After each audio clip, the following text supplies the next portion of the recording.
बिस्मिल्लाहिर्रहमानिर्रहीम। अस्सलाम वालेकुम। आप देख रहे हैं साहिबान न्यूज। मैं हूं आपकी मेजबान ईशा यासीन।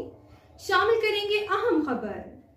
बार्सिलोना से हमारे bureau chief Europe Chaudhry Waseem Ahmed के मुताबिक अंजुमन आराइयां बार्सिलोना के चेयरमैन महर फारूक अहमद और अंजुमन आराइयां बार्सिलोना के एग्जीक्यूटिव मेंबर मियां मोहम्मद शफीक की अहम मुलाकात हुई, जिसमें तय पाया कि मुआशरे में इत्तेहाद, तालीम और खिदमत खल्क को फ़रोग़ के लिए हर मस्बत इक़दाम में भरपूर किरदार अदा किया जाना चाहिए, क्योंकि कौमों की तरक्की का राज किरदार साजी और नौजवान नस्ल की बेहतरीन तरबियत में पोशीदा है।